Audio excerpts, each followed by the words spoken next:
Eu agradeço o convite, agradeço o Matheus por convidar para eu participar dessa conversa. Cumprimento o Gustavo, a Ana. E eu tive pensando assim, o que eu vou abordar, porque o tema é muito amplo, o tema é muito grande. E o que pode ser, eu acho, útil para um diálogo, até para vocês tentarem até se estranhar com o que eu vou falar. Então eu vou falar, que eu não... Eu tenho dificuldade de falar com o microfone assim, então... se não estiver dando para ouvir, vou falar de pé. Professor fala andando, sabe, né? Então, aí eu vou começar dizendo o seguinte. Todo mundo aqui conhece uma fechadura, certo?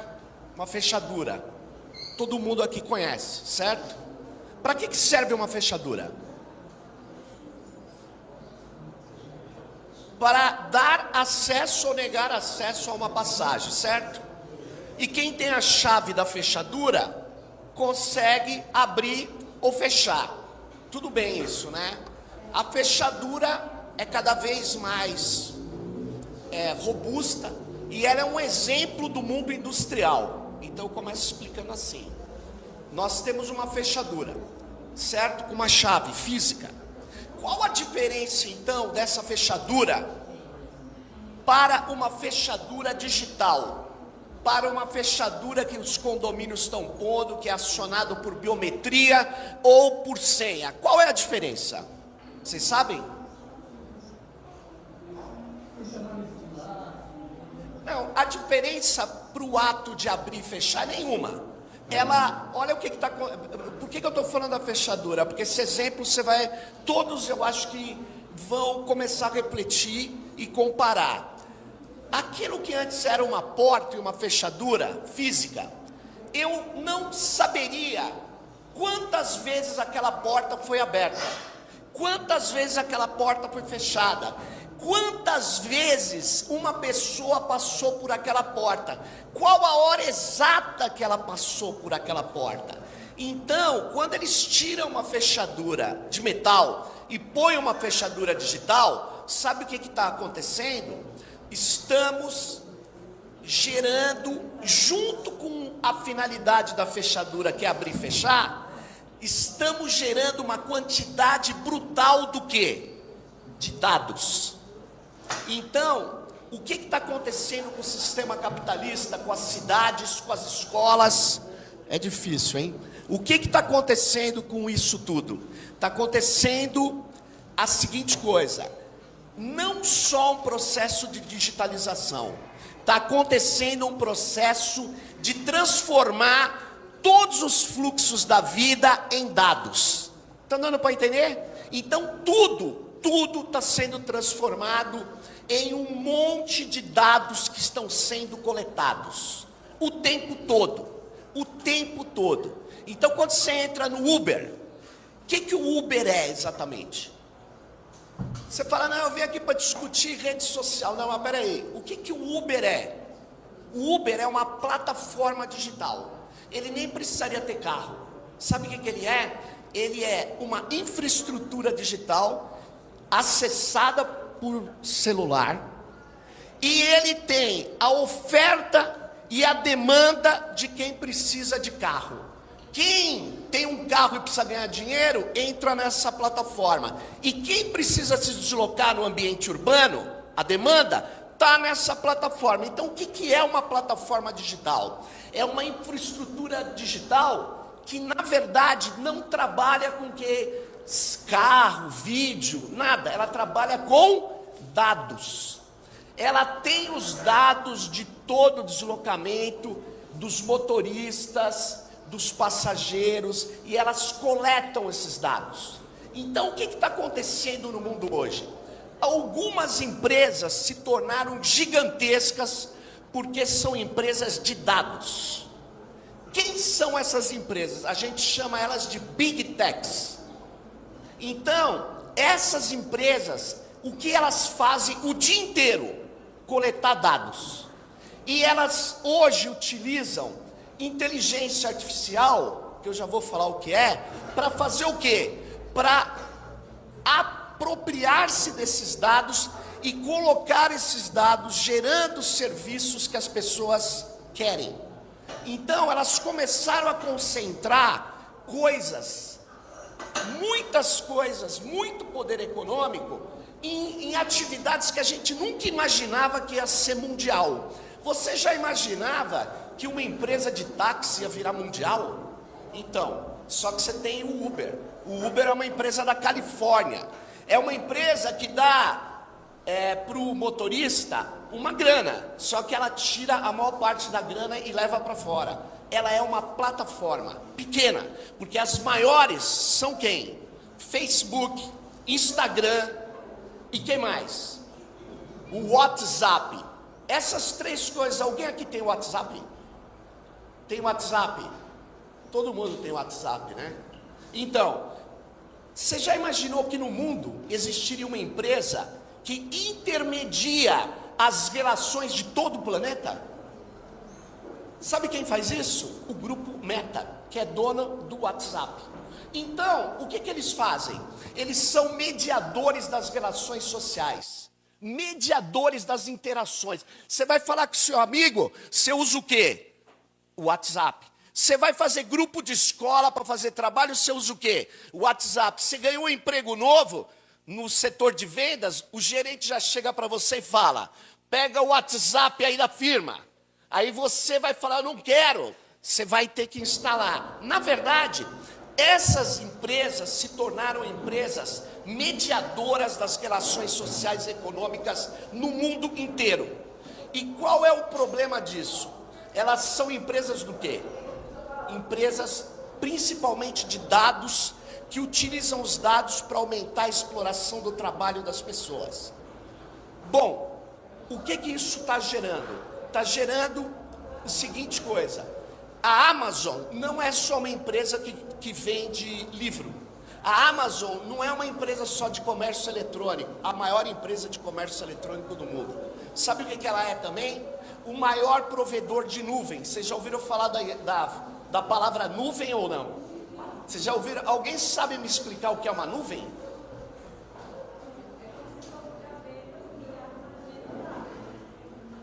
A nuvem é, na verdade, um repositório de dados e sistemas que as pessoas fazem.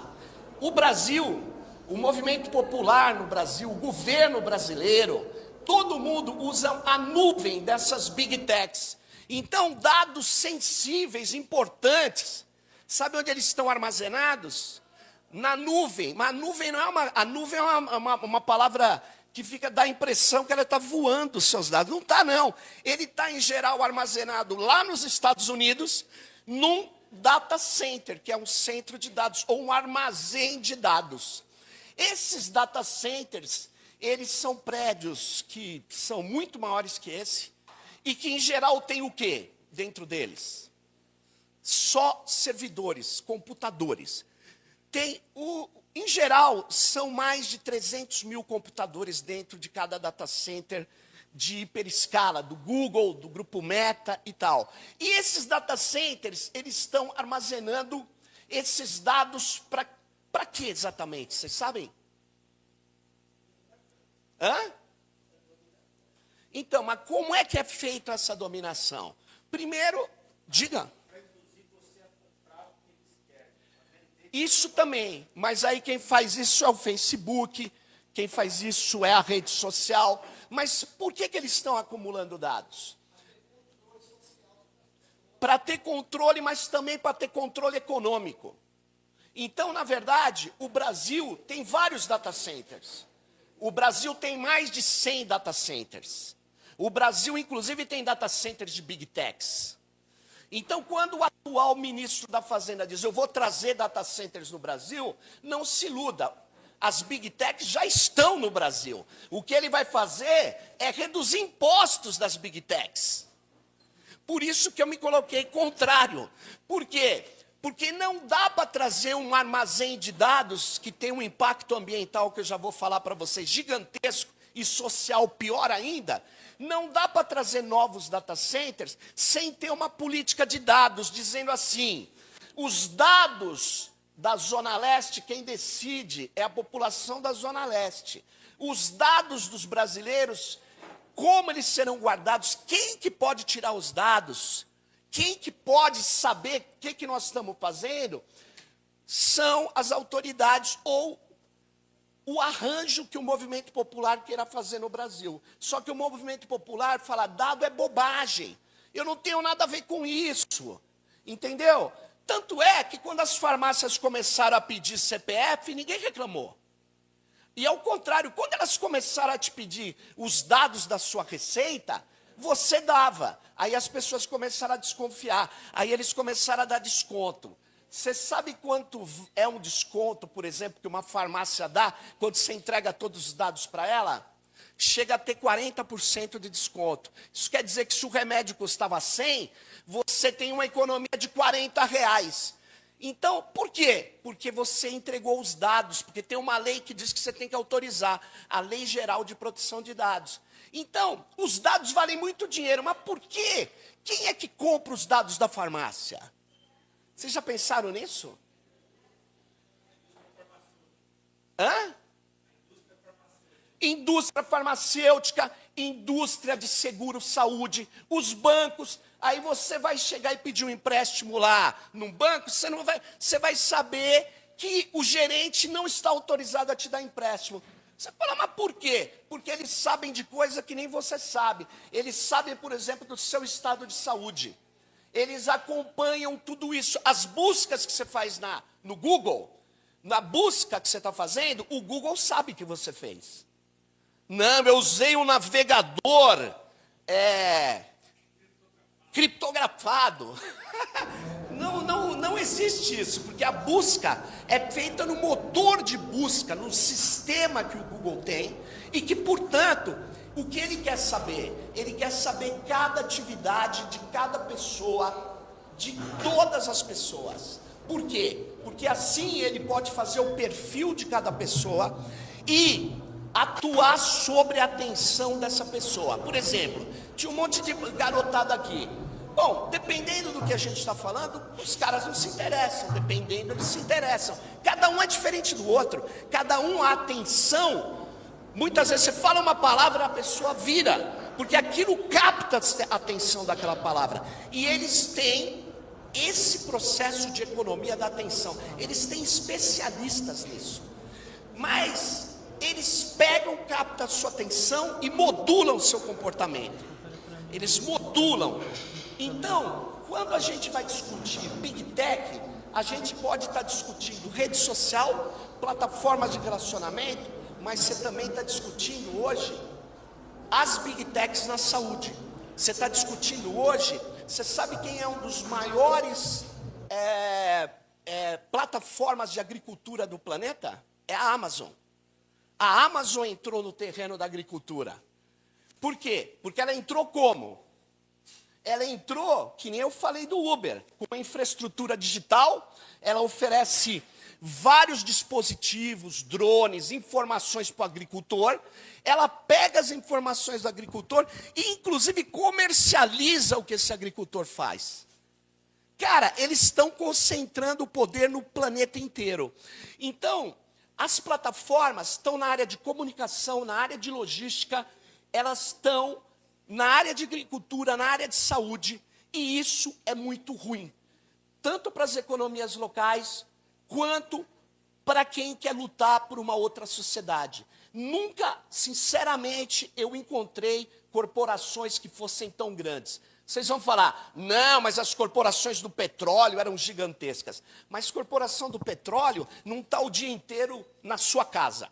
Não está o dia inteiro te acompanhando, não está o dia inteiro formatando sua subjetividade. Não está. E essas plataformas estão. E elas são de poucos grupos. Antes chamava GAFAM. Google, Facebook, Amazon, Apple e Microsoft. Agora tem uma ou outra também, você pode falar que não é só isso, porque elas se juntaram. Então, o que eu para iniciar aqui e concluir, queria chamar a atenção de vocês que essas plataformas, elas têm um poder econômico gigantesco, porque elas dominam tecnologias, inclusive essas que ficcionalmente são chamadas de inteligência artificial, que não são. Não são. Ah, o GPT não é inteligente? Óbvio que não. O GPT é o quê? O sistema automatizado que extraiu dados, extraiu o padrão de dados de mais de 490 bilhões de textos. E que é organizado com 1 trilhão de parâmetros para te responder como se fosse um humano. Nós estamos falando, então, de estatística e probabilidade aplicado a um alto poder computacional. Mas isso é uma outra conversa. Se for o caso, a gente faz, porque tem muita gente sendo iludida por isso, ou com medo exagerado, ou com uma crença exagerada. Na verdade, isso que se chama de inteligência artificial são sistemas que elevam a produtividade. É isso básico. E que, portanto, vão tomar, e já estão tomando, vários empregos. Vários postos de trabalho. Agora, vão acabar todos os empregos? Não, porque não são sistemas inteligentes. Eles são, na verdade, sistemas estatísticos. Então, o que eu acho que a gente precisa fazer é romper com a alienação técnica. E por isso que eu estou aqui também. Eu parabenizo a iniciativa do fórum, do espaço de vocês, porque o que é alienação técnica? Não é a alienação que o Marx falava do mundo de trabalho, ela ajuda essa alienação.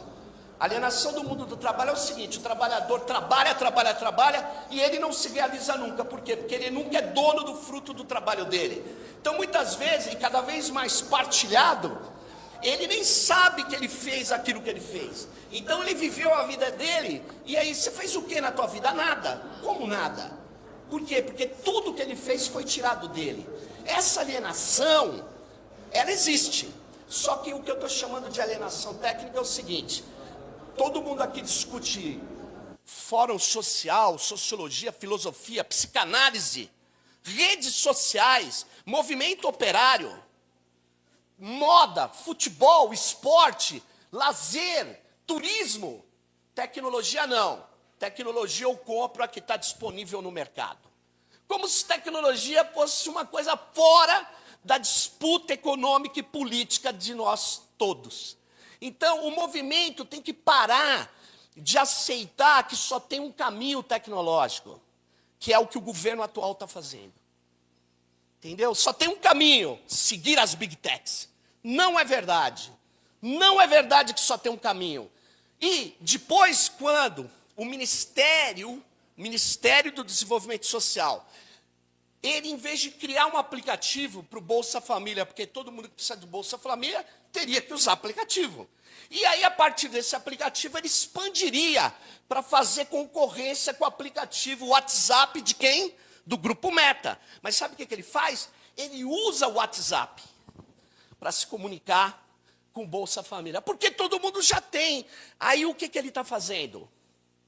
Reforçando a ideia que o WhatsApp é uma mídia que tem que ser usada, é um mensageiro que tem que ser usado. Aí, quando vierem as ondas de desinformação pelo WhatsApp, aí você vai falar: não acredite no WhatsApp. Se até o Ministério está usando.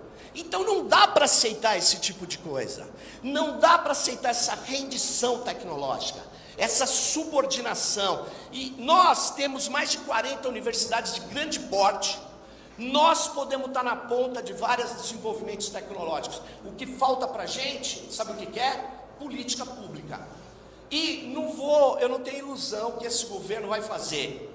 Ou o movimento popular empurra, ou eles vão continuar entregando dados do governo para as big techs norte-americanas. Cara, nós não temos soberania digital. Nós somos uma colônia digital. Eu tenho um livro, meu grupo de pesquisa, que estuda esse tipo de nova colonização, inspirados num pesquisador da África do Sul chamado Michael Kwet. ele cunhou a expressão colonialismo digital para falar o seguinte: a colonização agora não é mais como a que existiu o colonialismo histórico, mas ela continua na seguinte forma: eles dominam aquilo que é fundamental para a vida de todos nós. Eles dominam essas técnicas e tecnologias. E aí sabe o que eles fazem com esse domínio? Retiram da nossa inteligência coletiva local a capacidade de criar e de inventar. Eles fazem tudo lá fora e, como no passado, a gente entregava minério de ferro e comprava aço, pagando 50 vezes mais caro. Agora, sabe o que a gente entrega? Dados. Dados da nossa população e obtém o que de volta? Obtém serviços e produtos que a gente usa e entrega dinheiro em troca disso. Quantos sacos de soja dão para comprar, vamos supor, 10 licenças, a remessa de lucro de 10 licenças do Netflix? Depende, porque a soja varia muito de preço. A licença de uso do Netflix, não. Quanto que dá uma licença do Netflix? 40 pau por mês? Então, não é 40, mas vai 10 dos 40. Então, o saco de soja costuma estar, aquele que devasta aquela monocultura, o saco de soja está mais ou menos R$120. Então, sabe o que acontece? 12 licenças do Netflix, eu preciso de uma terra grande para dar um saco de soja. Então, essa aposta, eu sei que a gente tem que apostar no campo, na agricultura, na agroecologia, nos alimentos. Agora, nós temos que apostar em tecnologia. Nós temos que apostar em tecnologia. Nós não podemos ser alienados técnicos. Nós não podemos confiar nas Big Techs. As Big Techs, vocês viram a foto da posse do Trump? Vocês não viram a foto? Pena que eu não tenho. A foto é assim, o Trump, na posse dele estava assim, Microsoft, Google, OpenAI, ChatGPT, e Meta, Zuckerberg, Jeff Bezos. A linha de frente do poder americano são as Big Techs. Então não vamos nos iludir, gente. Vocês acham que elas vão se comportar de maneira neutra nesses processos aqui? Então por que o governo insiste em apoiar as Big Techs? É uma incógnita, porque eu acho que assim, os caras discutem muito política pura, eles falam política de poder, e não discutem efetivamente o quê? Não discutem os elementos que dão poder, e a tecnologia é um deles. Então a gente não tem política tecnológica. A gente tem um retalho, um monte de pedaços, mas a gente não tem uma política tecnológica. A gente vai dar incentivo fiscal para as Big Techs não pagarem imposto, ao mesmo tempo que a gente não tem uma política de dados. E aí eu termino dizendo, a China, ao contrário do que as pessoas pensam, ela deixa todas as empresas entrar na China. Qualquer empresa pode entrar na China, mas nunca pode tirar uma coisa de lá. Sabe por quê? Dados. Nunca pôde tirar, porque eles sabem que dados é o elemento crucial da sociedade informacional, aquela da fechadura eletrônica, aquela da fechadura que sabe agora tudo que você faz nela, porque aquela do mundo industrial já era. Ela pode continuar existindo, mas ela não é o padrão do capitalismo digital. Espero ter contribuído aí com a reflexão. Obrigado.